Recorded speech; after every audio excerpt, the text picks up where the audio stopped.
أعوذ بالله من الشيطان الرجيم. بسم الله الرحمن الرحيم. وإذا رآك الذين كفروا إن يتخذونك إلا هزوا أهذا الذي يذكر آلهتكم وهم بذكر الرحمن هم كافرون. خلق الإنسان من عجل وسأريكم آياتي فلا تستعجلون. ويقولون متى هذا الوعد إن كنتم صادقين. لو يعلم الذين كفروا حين لا يكفون عن وجوههم النار ولا عن ظهورهم ولا هم ينصرون بل تأتيهم بغتة فتبهتهم فلا يستطيعون ردها ولا هم ينظرون. وَلَقَدِ اسْتُهْزِئَ بِرُسُلٍ مِّن قَبْلِكَ فَحَاقَ بِالَّذِينَ سَخِرُوا مِنْهُم مَّا كَانُوا بِهِ يَسْتَهْزِئُونَ. قُلْ مَن يَكْلَؤُكُم بِاللَّيْلِ وَالنَّهَارِ مِنَ الرَّحْمَٰنِ بَلْ هُمْ عَن ذِكْرِ رَبِّهِم مُّعْرِضُونَ. أَمْ لَهُمْ آلِهَةٌ وَتَمْنَعُهُم مِّن دُونِنَا لا يستطيعون نصر أنفسهم ولا هم منا يصحبون. بل متعنا هؤلاء وآباءهم حتى طال عليهم العمر أفلا يرون أنا نأتي الأرض ننقصها من أطرافها أفهم الغالبون.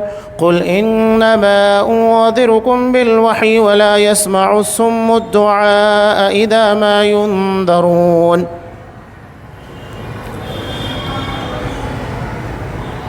یہ منکرین جب بھی دیکھتے ہیں تو تمہارا مذاق ہی اڑاتے ہیں کہ کیا یہی ہے وہ جو تمہارے معبودوں کا ذکر و برائی سے کرتا ہے اور وہ خود ہی رحمان کی یاد کے بالکل ہی منکر ہے. انسان جلد باز مخلوق ہے. میں تمہیں اپنی نشانیاں ابھی ابھی دکھاؤں گا، تم مجھ سے جلد بازی نہ کرو.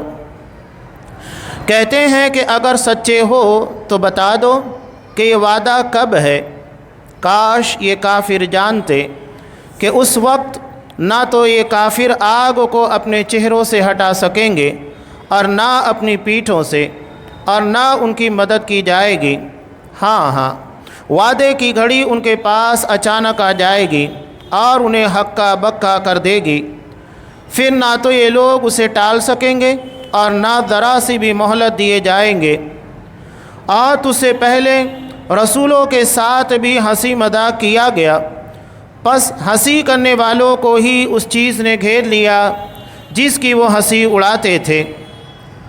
ان سے پوچھئے کہ رحمان سے دن اور رات تمہاری حفاظت کون کر سکتا ہے؟ بات یہ ہے کہ لوگ اپنے رب کے ذکر سے فرے ہوئے ہیں. کیا ہمارے سوا ان کے اور معبود ہیں جو انہیں مصیبتوں سے بچا لیں؟ کوئی بھی خود اپنی مدد کی طاقت نہیں رکھتا اور نہ کوئی ہماری طرف سے رفاقت دیا جاتا ہے، بلکہ ہم نے انہیں اور ان کے باپ دادوں کو زندگی کے سر و سامان دیے یہاں تک کہ ان کی مدت عمر گزر گئی. کیا وہ نہیں دیکھتے کہ ہم زمین کو اس کے کناروں سے گھٹاتے چلے آ رہے ہیں؟ اب کیا وہی غالب ہے؟ کہہ دیجئے میں تو تمہیں اللہ کی وحی کے ذریعے آگاہ کر رہا ہوں، مگر بہر لوگ بات نہیں سنتے جب کہ انہیں آگاہ کیا جائے. سورہ انبیاء آیت نمبر 36 سے آیت نمبر 45.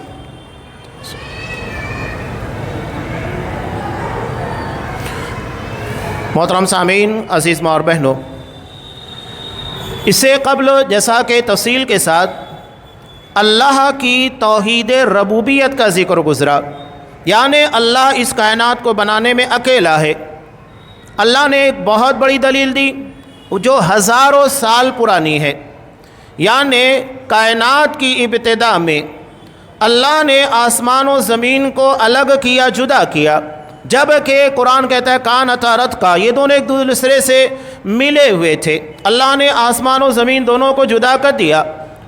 اب اتنی بڑی بات جو کہ تاریخی حوالوں کے اعتبار سے ہے، کون بیان کر سکتا ہے؟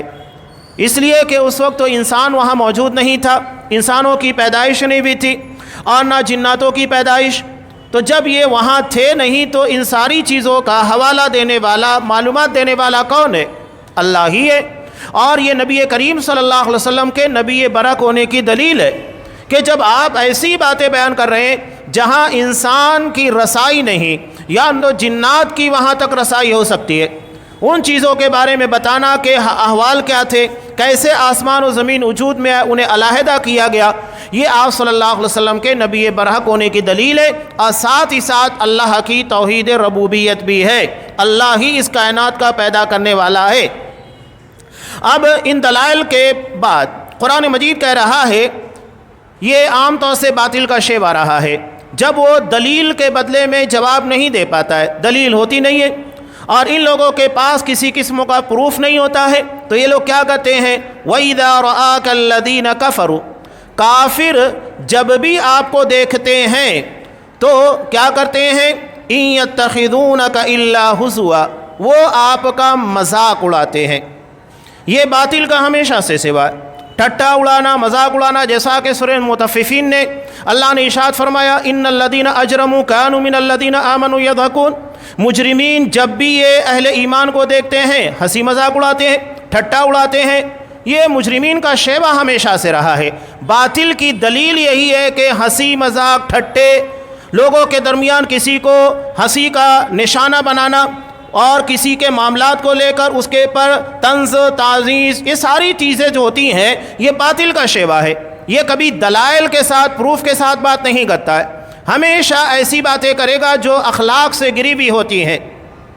تو یہ آپ صلی اللہ علیہ وسلم کے ساتھ ایسا کیا کرتے تھے اور کیا کہتے تھے؟ احد الذی یذکر آلیتکم، کیا یہ وہی شخص ہے جو تمہارے معبودوں کا ذکر کیا کرتا ہے برائی کے ساتھ؟ حالانکہ آپ صلی اللہ علیہ وسلم ان کے معبودوں کو برا بھلا نہیں کہتے تھے. آپ تو اتنی بات کہتے تھے کہ یہ جن کو تم لوگوں نے عبادت کے قابل سمجھ لیا ہے یہ عبادت کے لائق نہیں، نہ تو ان لوگوں نے تم کو پیدا کیا، نہ یہ تمہاری بگڑی بنا سکتے ہیں، نہ حاجت روائی کر سکتے ہیں، مشکل کشائی کر سکتے ہیں، زندگی اور موت کے مالک نہیں، کچھ بھی نہیں، کائنات کے ایک ذرے کے مالک نہیں ہیں. آپ اتنا ہی کہتے. یہ حقیقت تھی، لیکن یہ مشرکین کو بہت زیادہ برا لگتا تھا کہ ہمارے معبودوں کے بارے میں ایسی بات کہنا کہ وہ کسی چیز کا اختیار نہیں رکھتے، وہ ہماری عبادت کے لائق نہیں، وہ ہماری زندگی کے اندر آنے والی پریشانیاں دور نہیں کر سکتے. یہ انہیں بہت برا لگتا تھا. آج بھی آپ دیکھیے مسلمانوں کے درمیان جو کلمہ گو مشرک ہیں، یعنی کلمہ پڑھنے کے بعد بھی شرک کرنے والے، قرآن خود کہتا ہے وَمَا يُؤْمِنُ أَكْثَرُهُمْ بِاللَّهِ إِلَّا وَهُمْ مُشْرِكُونَ، بہت سارے لوگ ایمان لانے کے بعد بھی مشرک ہی ہیں، یعنی انہوں نے شرک کو چھوڑا نہیں، شرک کے پر قائم ہیں. یہ قرآن مجید کا بیان ہے. اب جو لوگ یہ کہتے ہیں کہ نہیں، اگر ایک شخص کلمہ پڑھ لیا تو ہمیشہ کے لیے مسلمان بن گیا، اس سے شرک کا صدور ہونا ناممکن ہے. آپ صلی اللہ علیہ وسلم نے کہا ہے کہ میں تم لوگوں کے درمیان شرک سے نہیں ڈرتا، میں اس بات سے ڈرتا ہوں کہ تمہارے درمیان آپسی رشا کشی ہوگی، معاملات کو لے کر، اقتدار کو لے کر، دنیا کو لے کر. تو یہ بات آپ صلی اللہ علیہ وسلم نے اصحاب کرام کی جماعت سے کہا تھا، قیامت تک کے سارے مسلمانوں کو نہیں کہا تھا، اس لیے کہ انہی کے درمیان آگے چل کر دنیا کو لے کر آپس میں اختلافات ہوئے. تو جو آپ نے کہا وہ ہو گیا. یہ دنیا کے تمام لوگوں کے لیے نہیں ہے، صرف اصحاب کرام کی موجودہ جماعت سے متعلق تھا.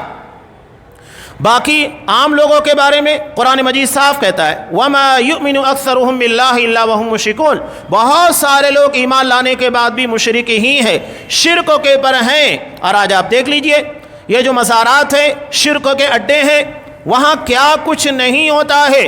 آپ مزارات کی بات چھوڑ دیجئے، زندہ جن لوگوں کو پیر ولی بزرگ بنا لیا گیا ہے ان کے سامنے سجدہ ریز ہوتے ہیں. یہ پرانا زمانہ گیا کہ آپ پروف نہیں پیش کر سکتے تھے. آج تو ویڈیوز ہے، ویڈیوز کی شکل میں باقاعدہ ان لوگوں کی تمام شرکیات کو لوگوں کے سامنے بیان کیا جا رہا ہے، ظاہر کیا جا رہا ہے، کچھ چھپا ہوا نہیں ہے. خود تم اپنے شرک کے مظاہر لوگوں کے سامنے لا کر بیان کر رہے ہو، پوری دنیا اس کو دیکھ رہی ہے. یہ کوئی بند کمرے کے اندر ہونے والا شرک نہیں، بلکہ وہاں ہونے کے بعد پوری دنیا کی نگاہوں کے سامنے آتا ہے. مشرکین کو یہ بات بہت گراں گزرتی ہے توحید۔ یہی وجہ ہے کہ آپ دیکھیے کہ جتنے بھی بدعتی مشرکین ہیں جو کلمہ گو مشرک ہیں، ان لوگوں کو توحید کی بات بہت بری لگتی ہے۔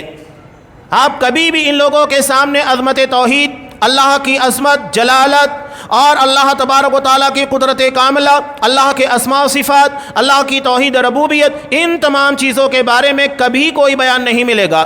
سارے بیانات شرک سے منسلک ہوتے ہیں۔ کہیں جھوٹی کرامات کے نام کے پر مسلمانوں کو گمراہ کیا جا رہا ہے، شرکوں کے دلدل میں گھسیٹا جا رہا ہے، ڈھکیلا جا رہا ہے، تو کہیں ان لوگوں کو جھوٹے افسانوں کے نام کے پر باباؤں کی کرامات بیان کر کے ان کے عقیدے کا سودا کیا جاتا ہے۔ قرآن بہت پیاری بات کہہ رہا ہے، یہ لوگ جب ان کے معبودوں کے بارے میں آپ ذکر کرتے ہیں بڑا برا لگتا ہے، اور کہتے ہیں یہی ہے وہ جو ہمارے معبودوں کا تذکرہ برے ذکر کے ساتھ کرتا ہے، برائی کے ساتھ کرتا ہے۔ قرآن کہہ رہا ہے وَهُمْ بِذِكْرِ الرَّحْمَنِ هُمْ كَافِرُونَ، حالانکہ حقیقت یہ ہے کہ یہ لوگ رحمان کے منکر ہیں۔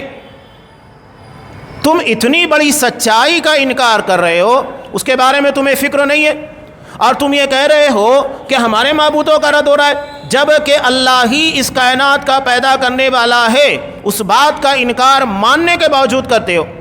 اس لیے کہ مشرکین مکہ اس بات کے اقراری تھے کہ اس کائنات کو پیدا کرنے والا اللہ ہی ہے، اور جب تم اس بات کا اقرار کر رہے ہو تو کیوں یہ نہیں مانتے ہو کہ اللہ رحمان یہی عبادت کے لائق ہے؟ یہ لوگ رحمان کا انکار کیا کرتے تھے۔ اس کے پہلے بھی یہ بات گزر چکی ہے کہ کافروں کے لیے رحمان یہ اللہ تبارک و تعالیٰ کی صفت کے اندر مانتے ہی نہیں تھے کہ اللہ کی صفت رحمان بھی ہو سکتی ہے، انکار کرتے تھے۔ قرآن مجید نے صاحب کا وَهُمْ يَكْفُرُونَ بِالرَّحْمَٰنِ، وہ لوگ رحمان کا انکار کرتے ہیں، اللہ کو رحمان نہیں مانتے۔ حالانکہ یہ لوگ جن لوگوں سے علم حاصل کرتے تھے آپ صلی اللہ علیہ وسلم کے پر اعتراض کرنے، اسلام کے خلاف باتیں پیش کرنے کے لیے، یعنی یہود اور نصارہ، یہ خود اللہ تبارک و تعالیٰ کو رحمان مانتے تھے، اللہ کی صفت رحمان کے اقراری تھے، اس کا انکار نہیں کرتے تھے۔ قرآن وہی کہہ رہا ہے کہ تم جن لوگوں سے اسلام کے خلاف مواد جمع کرتے ہو، دلائل جمع کرنے کی کوشش کرتے ہو، وہ خود رحمان کو مانتے ہیں، تو تم رحمان کا انکار کیوں کرتے ہو؟ تو قرآن اسی چیز کا یہاں پہ تذکرہ کر رہا ہے۔ حالانکہ اللہ تبارک و تعالیٰ کی یہ صفت رحمان ایسی ہے جو اللہ کے نام سے ہر جگہ جڑی ہوئی ہے۔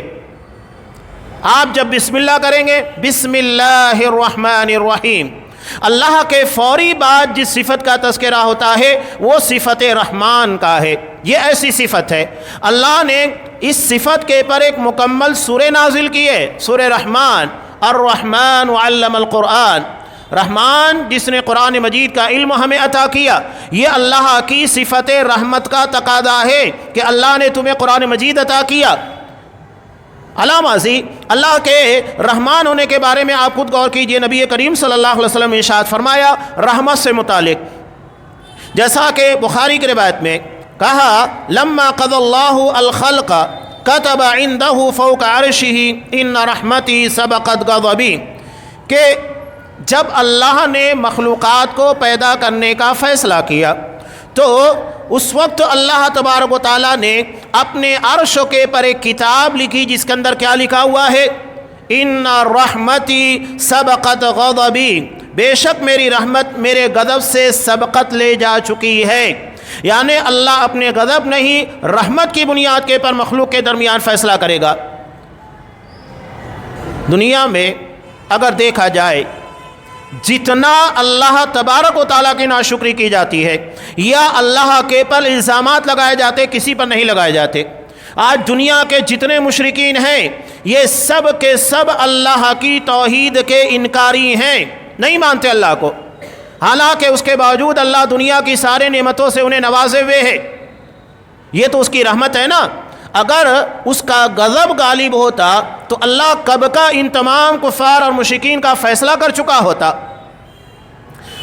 کچھ سوال بلا وجہ لوگ پیدا کرنے کی کوشش کرتے ہیں، کہتے ہیں مسلمانوں کے پر اعتراض کرتے ہوئے، وہ کہتے ہیں کہ اگر اللہ تمہارے اعتبار سے اس کائنات کا پیدا کرنے والا وہی اصل میں معبود حقیقی ہے تو پھر اللہ نے تمام لوگوں کو مسلمان کیوں نہیں بنایا؟ کیوں کافر اور مشرک تمہارے اعتبار سے بنا دیا؟ اس بنیاد کے پر وہ ثابت کرنے کی کوشش کرتے ہیں کہ نعوذ باللہ اللہ تبارک و تعالیٰ معبود حقیقی نہیں ہے۔ حالانکہ اس سوال کو پلٹ دیں، ٹھیک ہے، اگر تم یہ مانتے ہو کہ جسے تم لوگوں نے عبادت کے قابل سمجھا ہے، اگر وہ عبادت کے لائق ہے، حقیقت میں اس نے کائنات کو پیدا کیا، وہی معبود حقیقی ہے، تو پھر اس نے دنیا میں تمہارے اپنے مذہب کے مطابق ہی تمام لوگوں کو کیوں نہیں رکھا؟ دنیا میں باقی دیگر مذاہب کے لوگ مسلمان کیوں موجود ہے؟ سوال پلٹ دیا جائے۔ قرآن نے اس چیز کا واضح طور پر جواب دیا، وَلَوْ شَاءَ رَبُّكَ لَجَعَلَ النَّاسَ أُمَّةً وَاحِدَةً، اگر اللہ چاہتا تو سارے لوگوں کو ایک ہی امت بنا دیتا، سارے مسلمان ہوتے۔ یہ بات تو آپ صلی اللہ علیہ وسلم نے بھی بیان کی۔ دنیا میں جتنے بھی بچے پیدا ہوتے ہیں سب کے سب مسلمان بن کر پیدا ہوتے ہیں۔ فَأَبَوَاهُ يُهَوِّدَانِهِ أَوْ يُنَصِّرَانِهِ أَوْ يُمَجِّسَانِهِ، ان کے والدین یا تو انہیں نصرانی کرسچن بناتے ہیں، یا یہودی بناتے ہیں، یا مجوسی آگ کا پجاری بنا دیتے ہیں، یا ہندو بنا دیتے ہیں، سکھ بنا دیتے ہیں، جینی بنا دیتے ہیں۔ یہ ماں باپ بناتے ہیں۔ اس کا مطلب یہ ہے کہ ماں باپ کی تربیت کا اثر اپنے بچوں کے عقیدے دین کے پر بھی پڑتا ہے، ان کے عقیدے ان کے مذہب کو تبدیل کر دیتے ہیں۔ حالانکہ بچہ توحید کے پر پیدا ہوتا ہے، وہ اللہ کے سوا کسی اور کو معبود نہیں مانتا، لیکن دھیرے دھیرے اس کے ذہن و دماغ کے اندر یہ بات ڈالی جاتی ہے کہ اللہ نہیں، بلکہ یہ جو گھر کے اندر جس بت کی پوجا کر رہے ہیں، جس مندر کے اندر جا رہے ہیں، جس قبر کے پر جا رہے ہیں، وہ ہمارا معبود ہے۔ اس کی ذہن سازی کی جاتی ہے، اس کے عقیدے کو بگاڑا جاتا ہے۔ تو قرآن مجید نے یہاں کہا کہ وہ رحمان کا کفر کرتے ہیں۔ نبی کریم صلی اللہ علیہ وسلم کی ضمن میں اس کی رحمت سے متعلق ایک اور حدیث ہے، جیسا کہ ابن ماجہ کے اندر ہے، نبی کریم صلی اللہ علیہ وسلم نے ارشاد فرمایا کہ ان للہ مئۃ رحمہ، اللہ کی رحمت کے 100 حصے، اللہ نے اپنی رحمت کے 100 حصے کیے۔ اب یہاں ایک بات کی وضاحت ضروری ہے، اللہ کی صفت رحمت جس کی بنیاد کے پر وہ رحمان ہے، رحیم ہے، اللہ کی صفت مخلوق نہیں ہے۔ اللہ نے یہاں جس رحمت کو پیدا کیا یہ مخلوق ہے، اپنے رحمان اور رحیم ہونے کی بنیاد کے پر ان چیزوں کو پیدا کیا۔ جیسا کہ اللہ خالق ہے، اس بنیاد کے پر مخلوق کو پیدا کیا، تو اللہ کی صفت خالقیت یہ مخلوق نہیں ہے، اللہ کی ذات اس کی صفات سے جڑی ہوئی ہے۔ اسی طرح اللہ رحمان اور رحیم ہے، یہ اس کی صفت ہے، یہ مخلوق نہیں ہے جس کو پیدا نہیں کیا گیا۔ ہاں، اللہ نے جس رحمت کو یہاں پر جس کا تذکرہ اللہ کے رسول نے کیا کہ اللہ نے رحمت کے 100 حصے کیے، یہ اللہ کی پیدا کردہ یعنی مخلوق رحمت ہے، اللہ کی صفت نہیں ہے۔ اس کے بعد قسم منها رحمتا بین جمیع الخلائق، اللہ نے اس رحمت کے ایک حصے کو تمام مخلوق کی طرف اتار دیا، تقسیم کر دیا تمام مخلوق کے درمیان۔ یتراحمون وبها یتعاطفون، کہ اسی بنیاد پر ایک دوسرے کے پر رحم کرتے ہیں، نرمی سے پیش آتے ہیں۔ ایک بنیاد کے پر اللہ نے رحمت کے ایک حصے کو تمام مخلوق کے درمیان تقسیم کیا ہے، یہ اللہ کی رحمت ہے۔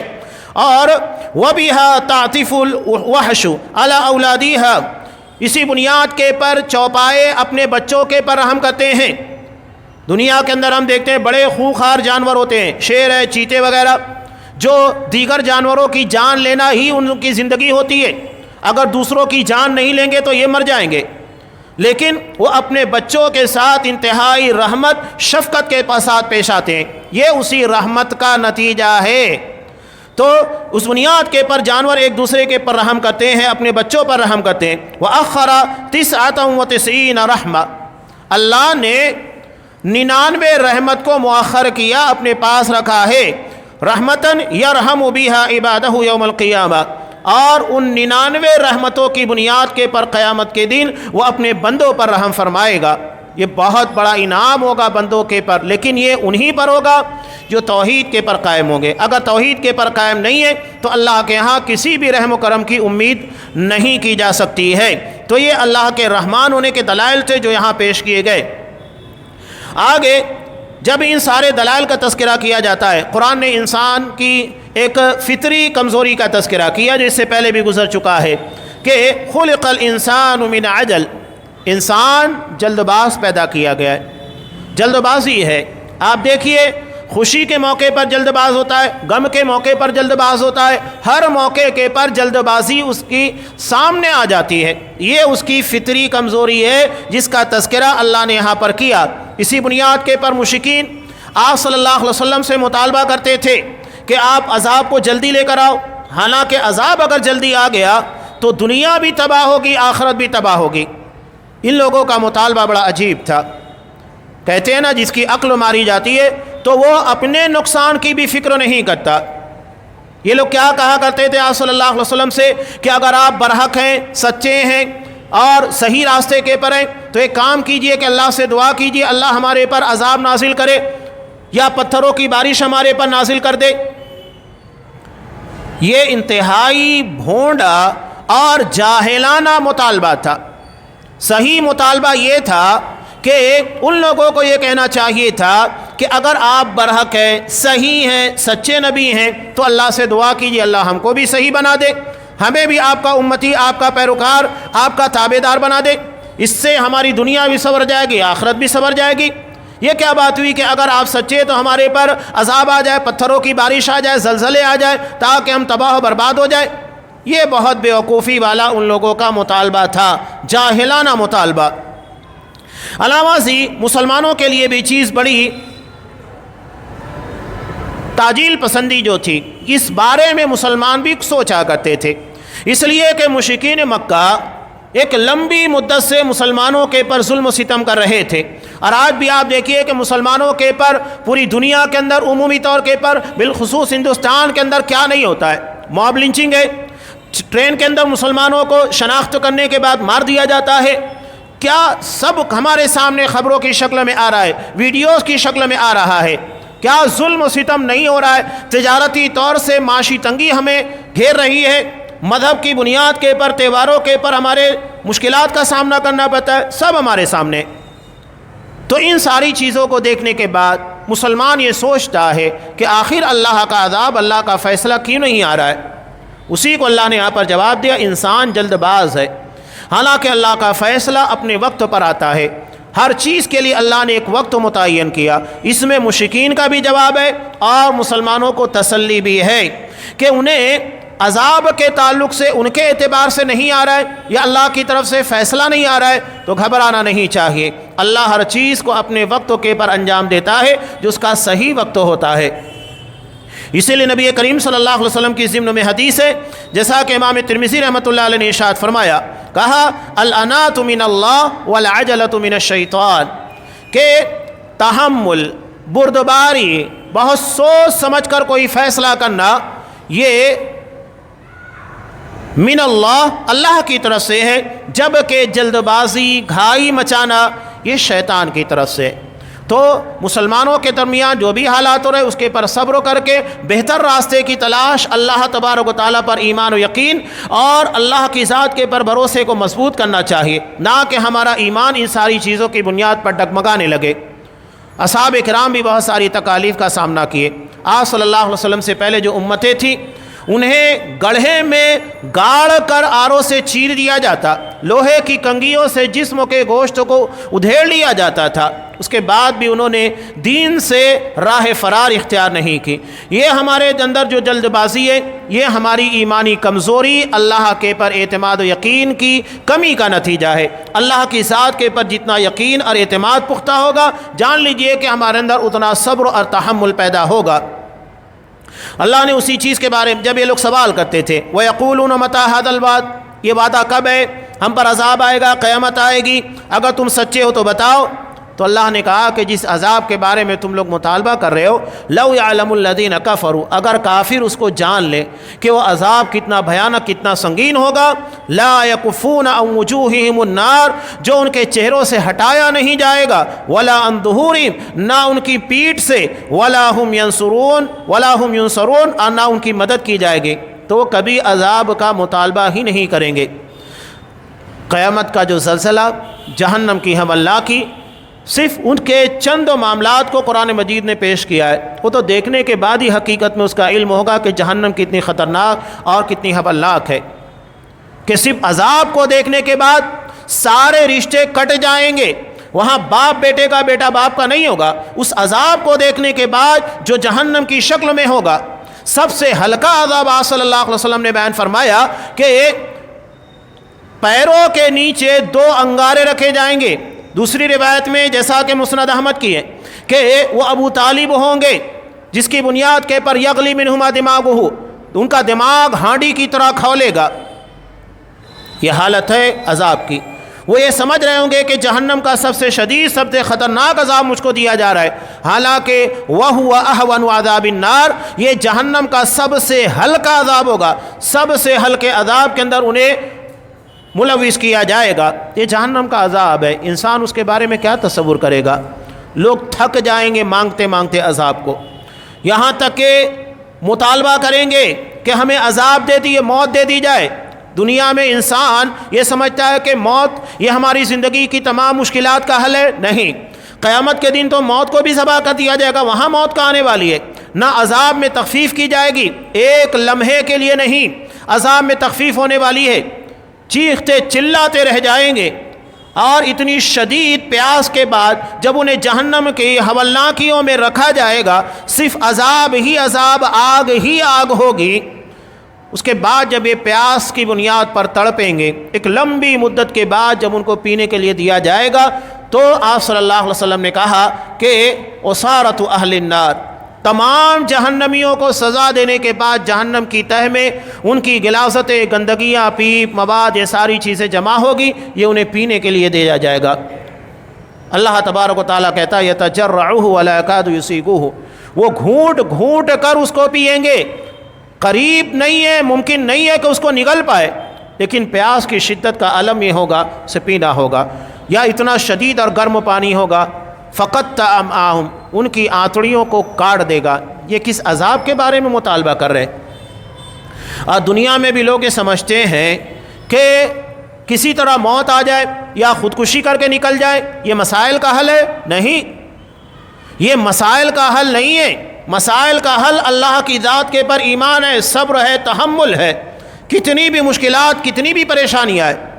اس کا مطلب یہ ہے کہ ہم اللہ کے فیصلے کو نہیں مانتے، اس کے فیصلے کے خلاف اقدامات کرتے، تو یہ موت ہمارے مسائل کا حل نہیں ہے جس کے بارے میں ہم سوچتے ہیں، اور نہ ہی ہمیں اللہ کے عذاب سے بچا سکتی ہے۔ لہذا ہمیں اس سلسلے میں بہت زیادہ چوکنہ رہنا چاہیے۔ نبی کریم صلی اللہ علیہ وسلم نے صرف قیامت کا منظرنامہ پیش کیا ایک حدیث کے اندر کہ قیامت قائم نہ ہوگی یہاں تک کہ سورج مغرب سے طلوع ہو جائے۔ جب سورج مغرب سے طلوع ہوگا تو اسے دیکھ کر تمام لوگ ایمان لے کر آ جائیں گے، لیکن اس وقت ایمان لانے کا فائدہ کیا ہوگا؟ لیکن اس وقت ان کے ایمان لانے کا کوئی فائدہ نہ ہوگا جو اس سے قبل نہ ایمان لایا اور نہ اس نے نیک اعمال کیے ہوں۔ 2 آدمیوں نے کپڑا پھیلایا ہوگا، دکاندار کپڑے کو بیچ اور سمیٹ نہیں پائے گا، قیامت قائم ہو جائے گی۔ یہ قیامت اتنی اچانک اور اتنی جلد آئے گی کہ ابھی وہ سودا کریں گے کپڑے کا، سودا کرنے کے بعد اس کو پیک نہیں کیا جائے گا تب تک قیامت آ چکی ہوگی۔ دودھ دھونے والا دودھ پی نہیں سکے گا، قیامت قائم ہو جائے گی۔ اتنی رفتار کے ساتھ قیامت آئے گی۔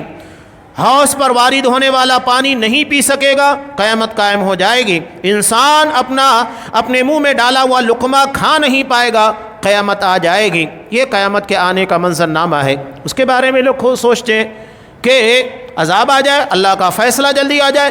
یہ کفار مشرکین کے ساتھ مسلمانوں کو بھی تنبیہ ہے کہ اس کے بارے میں جلد بازی نہیں کرنا ہے۔ ایک صحابی نے نبی کریم صلی اللہ علیہ وسلم سے آ کر پوچھا بھی، جیسا کہ بخاری کی روایت میں کہا کہ متی الساعۃ قائمہ، اللہ کے رسول یہ بتائیے قیامت کب قائم ہوگی؟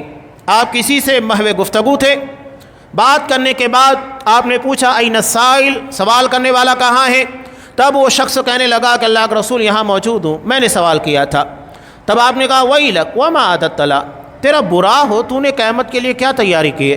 آج لوگوں کے درمیان بڑا شوق ہوتا ہے قیامت کی نشانیوں کے بارے میں جاننے کا، اس کے بارے میں سننے کا، ٹھیک ہے، علم کے اعتبار سے اچھا ہے، لیکن یہ سوچئے کوئی شوق کی بات نہیں ہے، یہ کوئی مزے کی بات نہیں ہے، بلکہ اصل چیز یہ ہے کہ ہم نے قیامت کی تیاری کیا کی ہے۔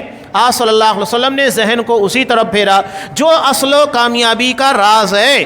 کہا کہ تم نے تیاری کیا کی ہے؟ تو وہ کہنے لگا کہ اللہ کے رسول تیاری تو کوئی خاص نہیں ہے، بس اتنا ہے کہ میں اللہ اور اس کے رسول سے بہت محبت کرتا ہوں، تو آپ صلی اللہ علیہ وسلم نے کہا انت مع من احببت، تم انہی لوگوں کے ساتھ رہو گے جن سے تم محبت کرتے ہو۔ اس کے بعد حضرت انس کہتے ہیں کہ اس بات کو سننے کے بعد ہم اتنا خوش ہوئے کہ ہم کبھی اتنا خوش نہیں ہوئے تھے۔ وہ کہتے ہیں کہ میں ابو بکر صدیق سے محبت کرتا ہوں، میں عمر فاروق سے محبت کرتا ہوں، اور اس امید پر ہوں کہ اللہ ان لوگوں کے ساتھ مجھے جنت کے اندر رکھنے والا ہے۔ یہ اصحاب کرام کی محبت تھی آپس کی۔ قرآن کہہ رہا ہے بل تأتیہم بغتہ، قیامت بہت اچانک آنے والی ہے، فتبہتہم فلا یستطیعون ردہا، اتنی اچانک آئے گی کہ لوگ ہکا بکا رہ جائیں گے کہ اچانک یہ کیا ہو گیا، ہکا بکا رہ جائیں گے۔ ولا یستطیعون فلا یستطیعون ردہا، اور نہ اسے ٹال سکیں گے، ولا ہم ینظرون، اور نہ کوئی مہلت دی جائے گی۔ اب قرآن مجید کہہ رہا ہے کہ اس طرح جو آپ کا مذاق اڑایا جا رہا ہے، کب قیامت آئے گی؟ آپ کب سے بول رہے، ابھی تک تو آئی نہیں، مذاق اڑاتے تھے، کب آنے والی ہے، کیا ہوگا، ذرا ہم کو بھی دکھاؤ، اس کا وقت بتاؤ، ٹائمنگ بتاؤ، ہم بھی دیکھیں گے قیامت کیا چیز ہے۔ تو اللہ کے رسول صلی اللہ علیہ وسلم کو کہا جا رہا ہے وَلَقَدْ اسْتُهْزِئَ بِرُسُلٍ مِّن قَبْلِكَ، آپ سے پہلے بھی رسولوں کا اس طرح مذاق اڑایا جاتا تھا۔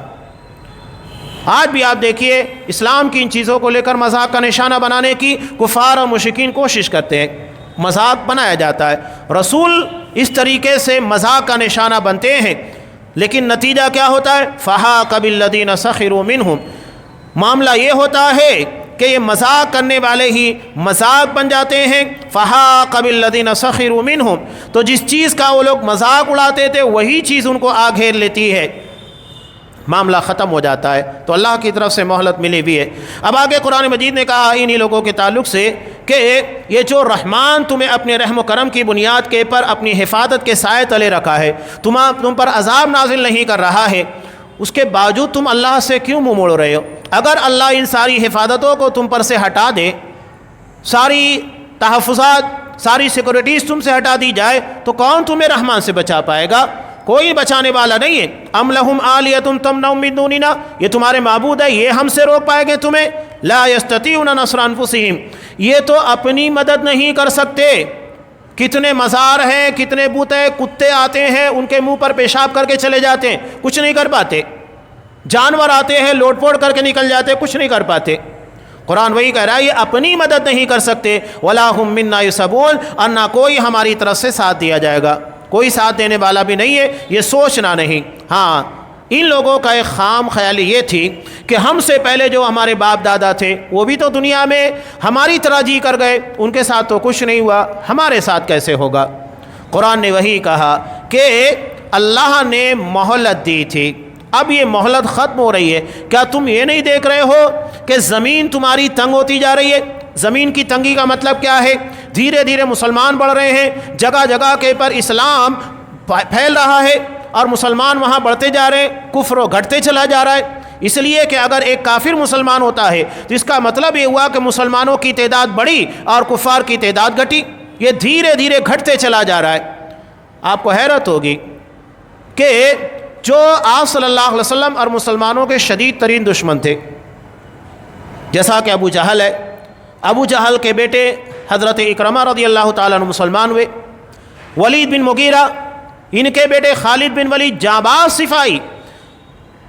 حیرت کی بات ہے کہ اللہ نے انہی کفار اور مشرکین سے اسلام کے جیالوں کو پیدا کیا، اسلام کے رکھوالوں کو پیدا کیا۔